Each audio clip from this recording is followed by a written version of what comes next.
Olá, meus irmãos e irmãs, sejam bem-vindos ao canal Vinícius Siqueira. E se você ainda não é inscrito aqui no canal, se inscreva aqui no canal e não esqueça de ativar o sininho das notificações. Todos os dias são postados vídeos abençoados aqui no canal, para te abençoar. Vamos a mais uma palavra do Senhor. Uma das coisas com o qual o servo de Deus precisa ter cuidado nos relacionamentos com outras pessoas é o falar muito de si mesmo. O excesso de referência a si próprio desperta nada mais do que orgulho e arrogância. Existem alguns servos de Deus que estão sempre inserindo suas várias realizações numa conversa, dão a entender quanto são bem-sucedidos em seu ministério e o grande trabalho que estão fazendo. Claro, todos nós temos o desejo de ser reconhecidos pelas boas obras que realizamos. Esse desejo inato sempre nos põe em risco de nos tornarmos orgulhosos. Entretanto, quando um servo de Deus se gaba de todas as suas realizações, as pessoas passam a não ter muito respeito por suas palavras.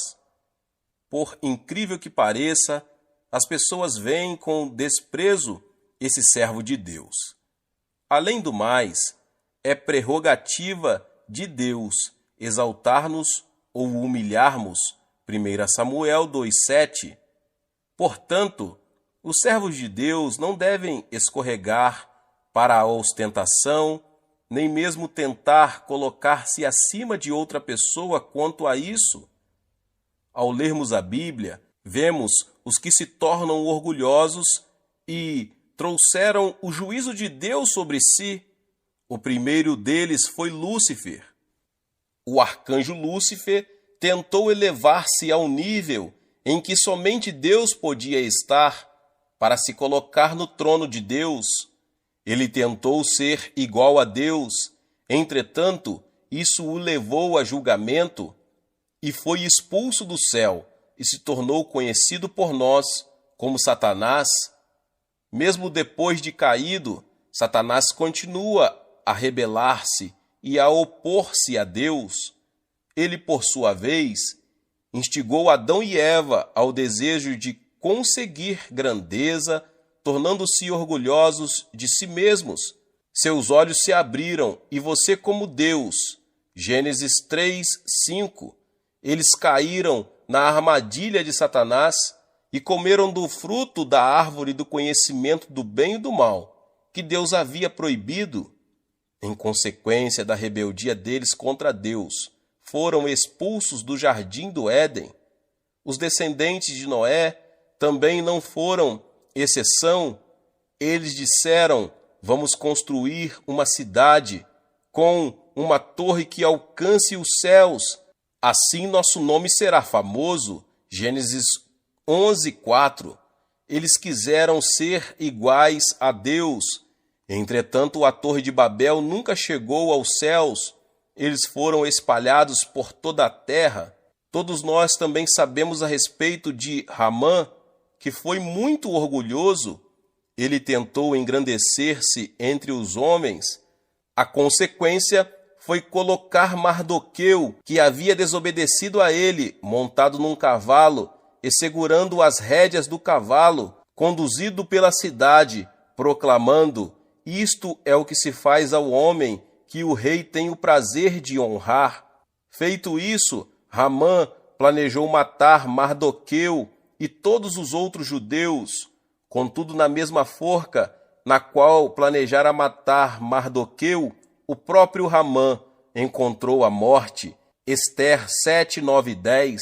Tudo o que aconteceu foi por causa de o homem tentar glorificar-se, em vez de glorificar a Deus, o Criador. A Bíblia diz: o orgulho vem antes da destruição, o espírito altivo antes da queda. Hoje todos os servos de Deus precisam perguntar-se: estamos realmente trabalhando para a glória de Deus e seu nome? Ou estamos absorvidos em nosso orgulho?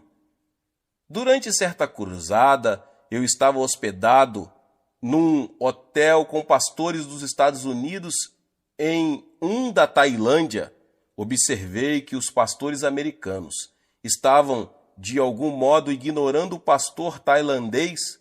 Entretanto, quando chegou a hora de pregar seus sermões, a situação mudou por completo. Enquanto os pastores americanos pregavam, muitos esfregavam os olhos e começaram a cochilar. Para mim, que tinha de traduzir o sermão para o coreano, não foi uma tarefa cômoda, mas quando o pastor tailandês começou a pregar, todos começaram a levantar o rosto e voltar os olhos para ele.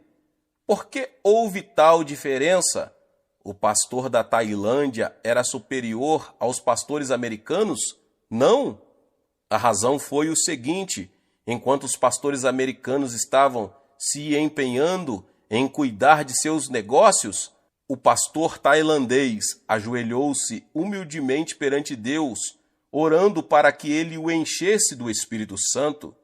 Entregar a mensagem de Deus não é como proferir uma palestra sobre algum fenômeno de ciência natural.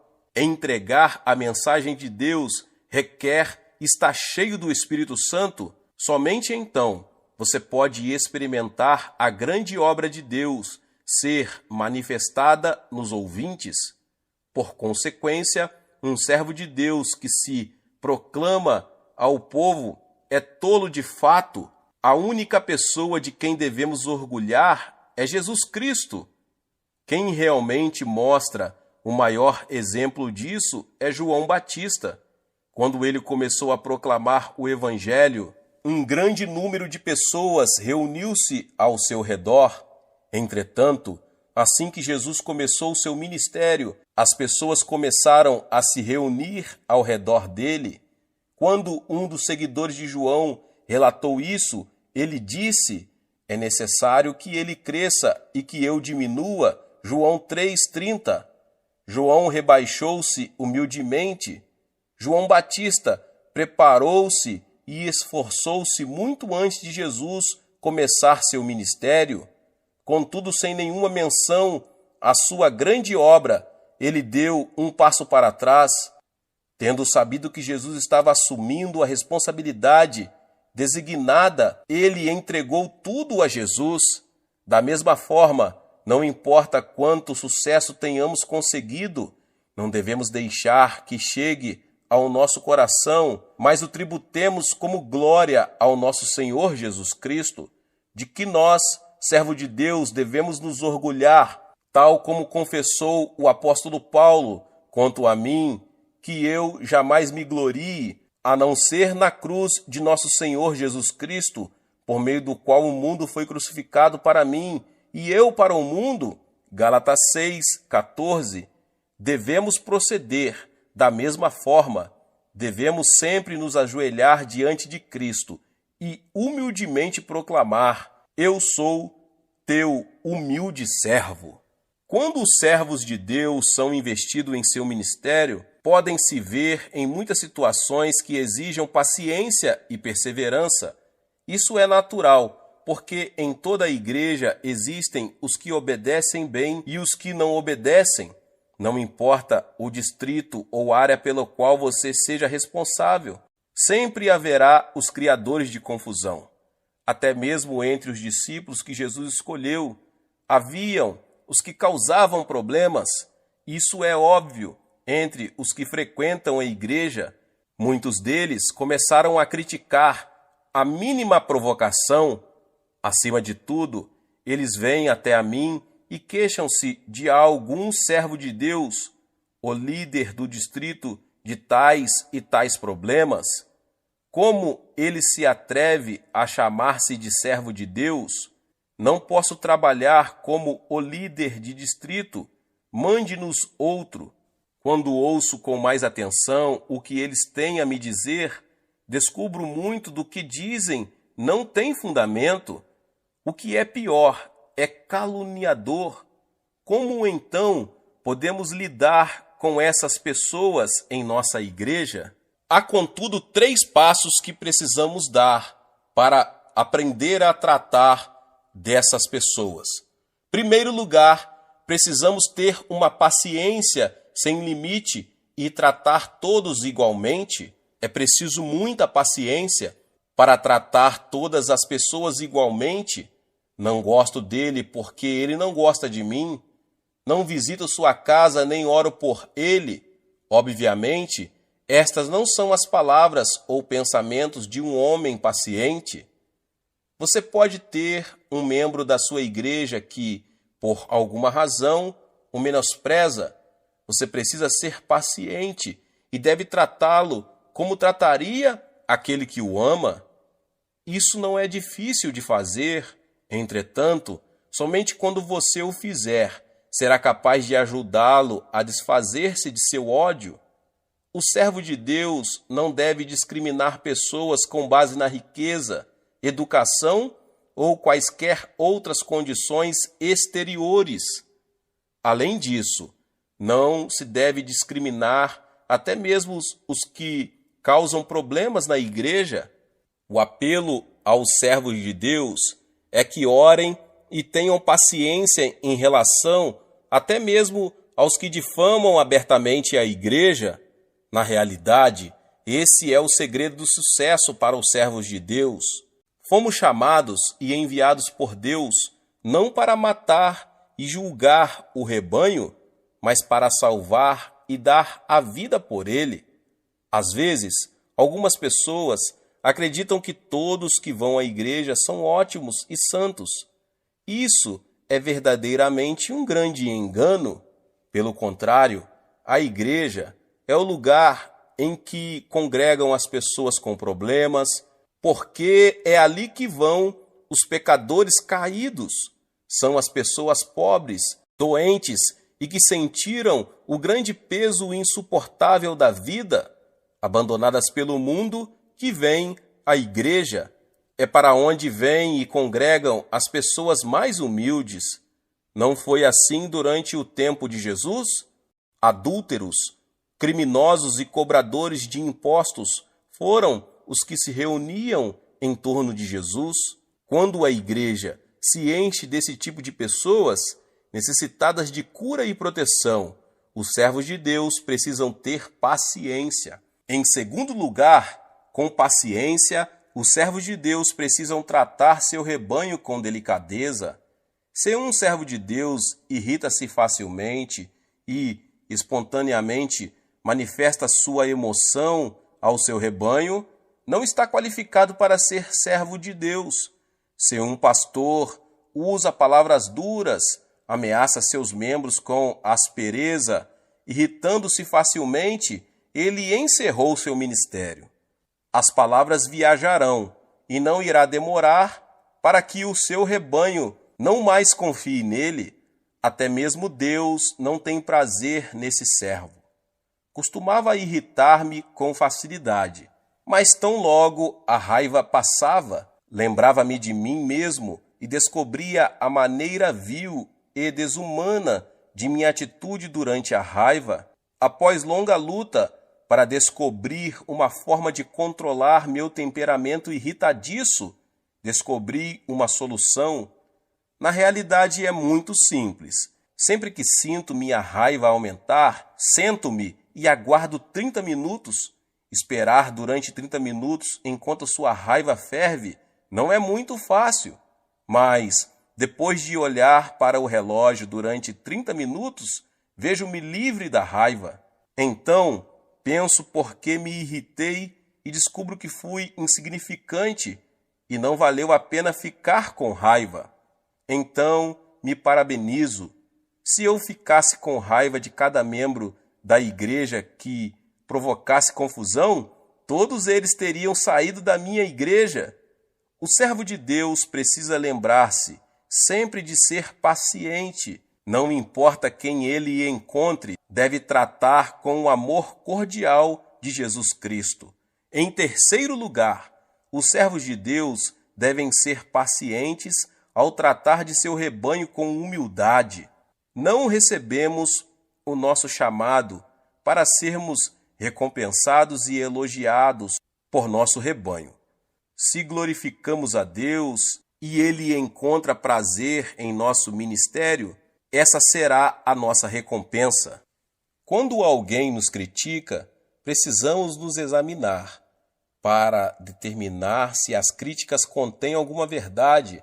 Se são verdadeiras, precisamos mudar o nosso procedimento. E se não forem, precisamos mantê-lo. Se alguém o elogia, certifique-se de que isso não suba à sua cabeça. Agradeça ao Senhor por sua obediência a Ele ter sido a causa. Durante as orações dos presbíteros em serviço da Igreja do Evangelho Pleno de Ioido, eu sou às vezes levado a arrepender-me. Alguns me dizem, nosso grande pastor Yang Cho. Sempre que ouço esse tipo de elogio, digo para mim mesmo, Pai, não sou um grande servo. Ajuda-me. Não existe um homem tão bom neste mundo, a não ser o próprio Jesus Cristo. Fico constrangido quando alguém me chama de grande. Não sou nada além de um instrumento que Deus tem usado. Nunca devemos esquecer de nos humilhar diante do nosso Deus. Além disso, devemos também mostrar nossas atitudes humildes para a congregação que dirigimos. Um coração paciente e perseverante é para os servos de Deus um dever que se sobrepõe a tudo. Quando o servo carece dessa qualidade, enfrentará uma difícil batalha em seu ministério. Claro, só pelo fato de você ser servo de Deus não significa ter nascido com um caráter humilde. Você precisa examinar-se sempre. Estou tratando todos os membros da minha igreja igualmente? Tenho paciência enquanto os trato com humildade? Ao fazer isso, Deus continua usando como seu instrumento. Tenho visto, às vezes, grandes servos de Deus caírem da graça de uma hora para outra. Sempre que vejo isso, fico muito triste. Por que caem tão rapidamente? A razão está num problema fundamental na vida deles e em atitude em relação à vida. Embora professem servir a Deus, consciente ou inconscientemente, estavam vivendo centrados em si mesmos. Todos vivem e planejam suas atividades de acordo com seus propósitos individuais da vida, enquanto alguns têm propósito de vida completamente centrados em si mesmos, outros focalizam seus propósitos em outras pessoas. Por que você pensa que o reino dos céus existe para sempre? Porque a existência de um Deus trino não é para si mesmo, mas para os outros. Deus Pai deu tudo a seu Filho Jesus Cristo, ao mesmo tempo que o Filho deu tudo ao Pai. Em seguida, o Pai e o Filho deram tudo à sua criação por meio do Espírito Santo.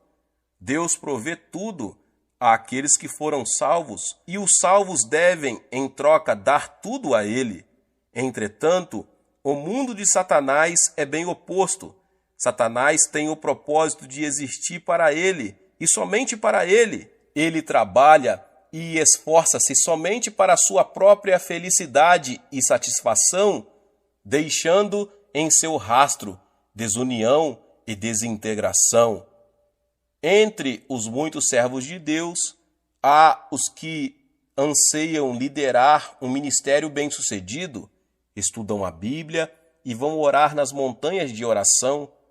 Até mesmo entre eles, vejo aqueles que caem e são destruídos. A causa está em seu método extremo de aumentar sua habilidade para liderar um ministério de sucesso. Em outras palavras, pedem a Deus que os capacite para liderarem um ministério de sucesso com o objetivo de satisfação pessoal. Deus não fica nada satisfeito com pastores cuja motivação para o ministério seja egocêntrica. Claro, podem ter começado com a intenção de melhorar e se desenvolver, mas quando seu entusiasmo se transforma em egoísmo, isso infalivelmente os leva à queda. Qual a diferença entre o Mar da Galileia e o Mar Morto? Ambos são alimentados pelo rio Jordão, enquanto o mar da Galileia abastece de água outros riachos e rios, o Mar Morto não. Por conseguinte, enquanto o peixe prospera na água doce da Galileia, o Mar Morto contém água parada com alta concentração de sal, que significa morte para todo peixe. Na qualidade de servos de Deus, em vez de vivermos egocentricamente, devemos ser santos e santificados, direcionando nossa vida para os outros. Como posso salvar mais almas? Como posso ajudar os outros a se encherem do Espírito Santo? Como posso ajudar os outros a receberem a cura divina? Como posso ajudar os outros a tornarem-se cristãos mais fortes com grande fé? Os servos de Deus que fazem essas perguntas continuarão a se tornar mais capazes em seu ministério e não se cansarão, mesmo despendendo grande quantidade de energia física. Portanto, o sucesso e o fracasso do ministério dependem simplesmente do propósito de vida do pastor. Quem olha para alguém e se maravilha de sua própria santidade e grandeza, logo ficará à beira da estrada. Mas, quando um pastor trabalha com a motivação de se oferecer como instrumento de Deus para ajudar as ovelhas perdidas que estão doentes, em pecado e desesperadas para trazê-las à trilha da verdade, Deus não cessará de usar tal pastor como seu servo.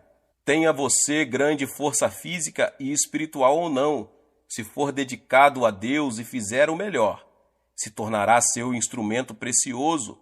Podemos ver na Bíblia que Jesus sempre trabalhou em prol de outros. Você nunca deve voltar seus olhos para si mesmo. Quando se torna egoísta e começa a pensar: preciso ser mais santo do que meu vizinho, preciso tornar-me maior, logo você se verá caindo. Mas quando outros se tornarem o propósito de sua vida, você se tornará o veículo pelo qual o poder de Deus flui e nunca perderá sua força. Se alguém pensa: devo continuar nessa vida de trabalho monótono, precisa mudar de atitude. Temos um propósito na vida: tornarmos instrumentos de Deus para guiar os não cristãos, os enfermos e os desesperados à trilha que leva às bênçãos de Deus. Além disso, não devemos ter curiosidade sobre nossas realizações ou indagar se tivemos sucesso ou fracassamos. A única indagação com a qual devemos lutar é: como posso levar mais almas perdidas a Cristo e transmitir-lhes o poder de Deus? Então, quando envidarmos nossos melhores esforços, nossas igrejas crescerão e também aumentará a fé do nosso rebanho. Essa é a forma de dar alegria e felicidade a Deus e, como consequência natural, receber em troca a mesma alegria e fidelidade. Quando Deus abre a porta e o caminho, quem pode fechá-los? Quando você se dedica a Deus e ao seu ministério, verá maravilhas. Esta é a forma de ter um ministério bem-sucedido e um modo de ajudar a produzir bem-estar para você mesmo e para seu rebanho. Você nunca deve enxergar sua dedicação à obra de Deus como uma obrigação que tem sem muita escolha. Tal atitude o fará fracassar. Precisamos evitar tais armadilhas a todo custo e nos dedicar a servir a Deus e a trabalhar em favor dos outros. Quanto mais esquecemos de nós mesmos e desprendemos-nos em favor dos outros, mais Deus se lembrará e zelará por nós. Quando estamos cheios dos pensamentos de nós mesmos, Deus afasta-se de nós e não zela por nós.